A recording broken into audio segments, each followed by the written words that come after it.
오늘 우리가 읽는 미국 다니엘서 12장 마지막 장의 내용은 먼저 크게 이제 앞부분의 내용 4절까지의 내용은 10장에서부터 11장, 12장 여기 4절까지 일련의 하나의 환상에 대한 내용이 마무리되는 부분이고요.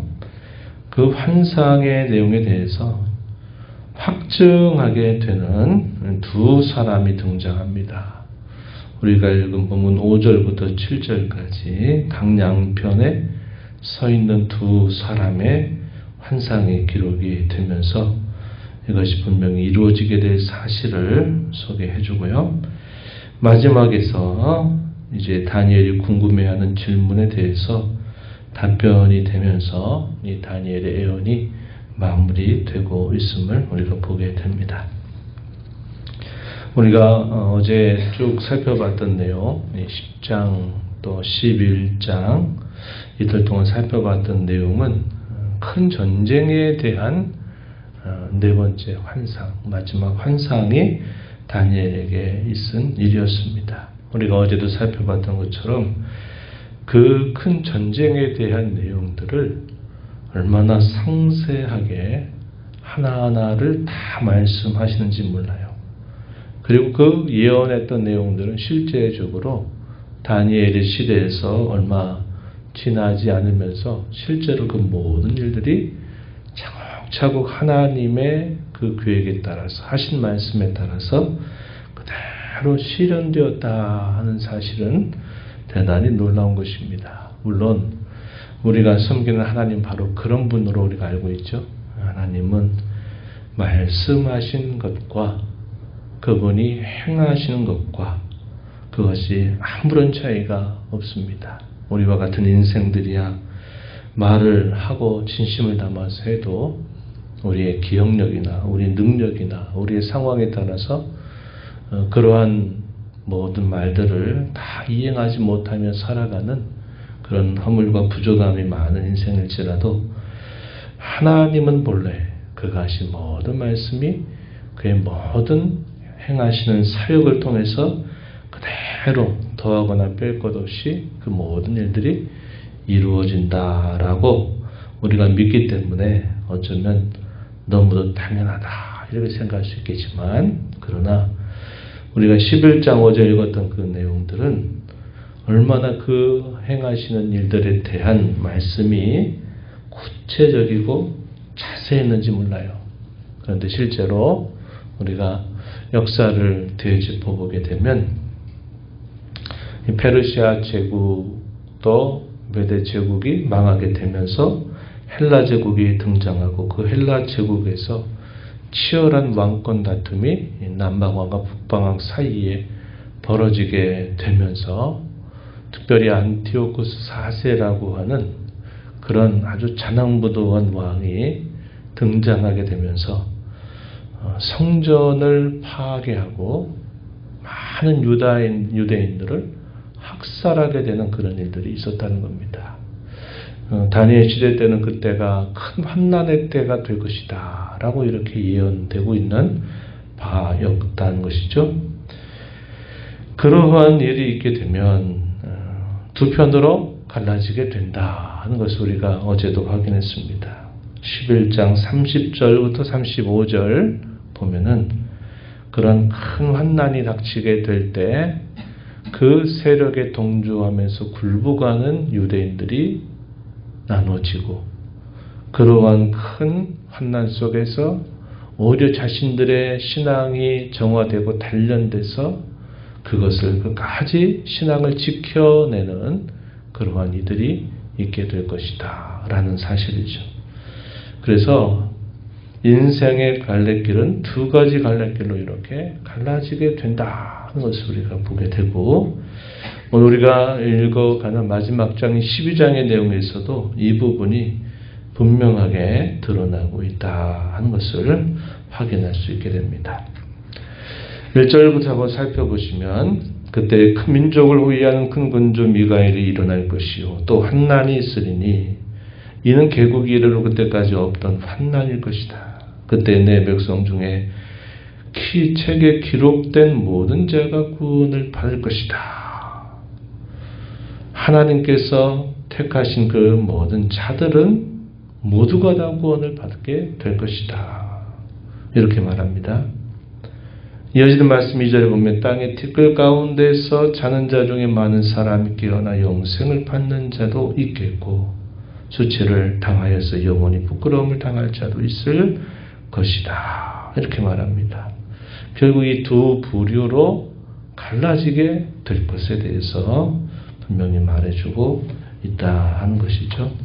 조금 뒤로 가셔가지고 10절도 한번 보세요. 10절에 보시면 많은 사람이 연단을 받아 스스로 정결하게 하며 희게 할 것이나 악한 사람은 악을 행하리니 악한 자는 아무것도 깨닫지 못하되 오직 지혜 있는 자는 깨달으리라. 여기서도 결국 두 부류로 갈라지게 된다 하는 겁니다. 그래서 고난과 시련과 또 환난의 때가 결국 그 사람이 참신자인가 거짓신자인가 하는 것을 구별하는 하나의 시험대가 될 것이고 참되고 진실한 신앙을 가진 사람은 고난과 박해를 당할수록 그들의 신앙이 더 연단돼서 더 정화되고 깨끗하게 되는 그런 일들이 있게 된다 하는 사실을 우리가 보게 되는 겁니다. 그래서 여기 결과적으로는 이렇게 큰 환난 속에서 구원이 베풀어지고 또 한편으로는 결국은 심판이 닥치게 될 일들이 따라오게 될 것을 예언해 주면서 환상이 마무리가 됩니다. 그 환상에 대한 증인 역할을 하는 강약편에 있는 두 사람이 등장하는데 5절 말씀을 보세요. 나 다니엘이 본즉 다른 두 사람이 있어 하나는 강 이쪽 언덕에 섰고 하나는 강 저쪽 언덕에 섰다. 그쪽의 한편에 세마포 옷을 입은 자, 곧 강물 위쪽에 있는 자에게 말하기를 이 놀라운 일의 끝이 어느 때까지냐라고 묻고서는 또 한편에 있는 다른 한편에 있는 그 사람이 대답을 하는 내용이 소개가 됩니다. 7절에 보면 반드시 한때 두때 반때를 지나서 성도의 권세가 다 깨어지기까지이니 그렇게 되면 이 모든 일이 다 끝나리라. 이렇게 대답을 합니다. 한때와 두때 반때 이것을 문학적으로 어떻게 표현하냐면 쭉 강화됐다가 순식간에 쇠약해버리는 그런 형식을 취하고 있어요. 한 때가 두 때로 커지다가 그 다음에 세 때로 가는 게 아니라 반대로 뚝 떨어져 버리면서 끝난다 하는 이런 문학적인 기법이 있고 또 하나는 이것을 연으로 보게 되면 3년 반입니다. 3년 반. 이걸 날짜로 환산하게 되면 1290일이 되죠. 11절 말씀에 보면 매일 드리는 제사를 폐하며 멸망하게 할 가증한 것을 세울 때부터 1290일을 지날 것이다. 이것이 한때와 두때, 반때, 3년 반을 날짜로 환산하게 되면 1290일이 됩니다. 이때를 지나서 성도의 권세가 다 깨어지기까지 한다라는 말은 그 환난이 극심하게 계속 커지다가 이제 그것이 마무리되는 그때를 말하고 있다 하는 것을 우리가 확인할 수 있습니다. 실제적으로 이 다니엘이 봤던 그 시대로부터 어느 정도의 시간이 흘러가고 난 다음에 아까도 얘기했듯이 이 안티오쿠스 4세라고 하는 이 사람이 나타나가지고 이 유대인들을 대학살하고 또 성전을 완전히 무너뜨리고 그 성전에다가 하나님을 모욕하도록 제우스 신당을 거기다가 옮겨가지고 거기서 늘 드렸던 제사를 다 표하고 다 폐해버리고 멸망에 가증한 것을 그곳에 세우는 일을 한 겁니다. 얼마나 하나님을 멸시하고 신성 못 얻는 죄를 범했는지 몰라요. 그런데 그것이 오래가지 못했다는 겁니다. 순식간에 하나님이 정하신 때가 되니까 결국 이 안티오쿠스 4세도 결국 비참하게 최후를 맞게 되는 일로 끝나게 된 것, 우리가 역사를 통해서 확인하게 되는 그런 내용입니다. 그래서 그 환난이 아주 극심해져 가는 그 기간들을 표현할 때 한 때, 두 때, 반 때, 이것을 날짜로 확인하면 1292일이 된다 하는 겁니다. 이에 대해 다니엘이 다시 한번 묻습니다. 8절에서 물었어요. 내 주여 이 모든 일의 결국이 어떠하겠습니까? 라고 물었더니 이제 아까 우리가 읽었던 말씀처럼 이런 일을 당하게 될 때 두 부류로 갈라지게 될 것이다 하는 사실을 말합니다. 연단받아 정결하고 희게 될 사람이 있는가 하면 악한 자들로 결국은 그 모든 심판을 피할 수 없는 자들이 있게 될 것이다 라는 사실을 분명하게 밝혀주고 있는 겁니다. 왜 이렇게 밝혀줄까요? 신실하라는 거죠. 신실하라는 겁니다.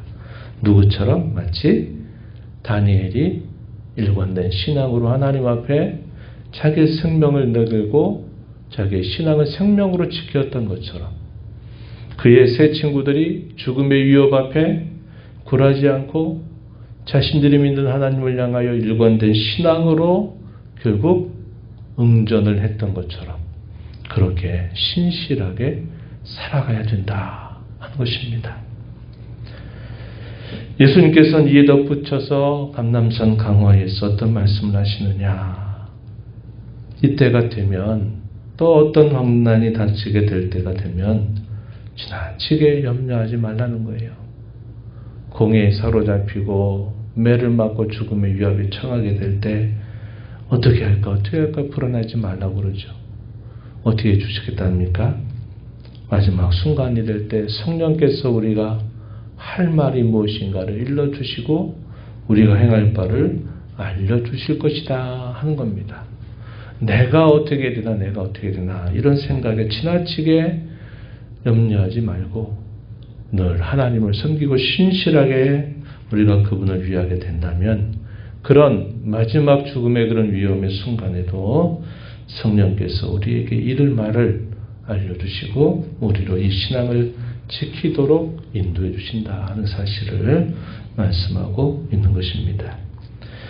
우리가 이러한 말씀들을 쭉 살펴보면서 우리가 꼭 기억해야 될 중요한 진리는 뭐냐면 다니엘이 바라보던 그 시대에 오래지 않아서 이런 큰 역사적인 격변 속에서 많은 하나님 백성들이 여러 환난을 당하는 일이 있다 할지라도 그 환난 속에서 결국 신앙을 잘 지켜나가는 일, 이게 중요하듯이 이러한 일들이 시대마다 계속 마치 나선형 구조처럼 계속 반복이 될 것이고 이 일이 주님의 재림을 앞두고서 이 일이 가장 절정에 이르게 될 것입니다.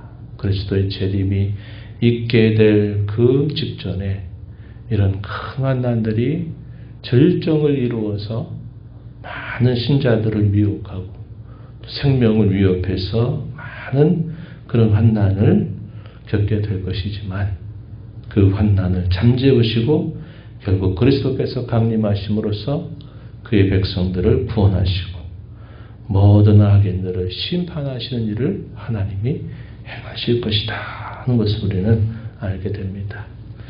우리는 바로 그러한 때를 지금 마지막 그 때를 누구보다도 더 가까이에서 살고 있는 때라고 하는 사실을 기억하면서 환난 넘어 온전한 구원과 승리의 날을 우리에게 약속하신 그 하나님, 그 말씀을 우리가 굳게 붙들고 우리가 살아가는 어떠한 시대 속에서도 일관되고 신실한 그런 신앙인으로 살아가는 저와 여러분이 되어야 하겠습니다. 이런 은혜가 저와 여러분 모두에게 함께하기를 진심으로 바랍니다.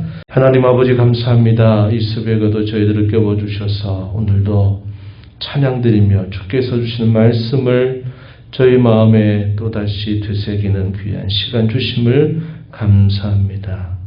하나님이 하신 말씀은 거기에 더하거나 뺄 것이 없도록 반드시 역사 속에서 이루어오셨던 것처럼 저희의 마지막에 그리스도의 재림과 더불어 있게 될 많은 일들 속에서도 여전히 하나님이 하신 그 말씀을 그대로 더하거나 뺄 것 없이 그대로 인도하실 것을 저희로 굳게 알게 하심을 감사합니다.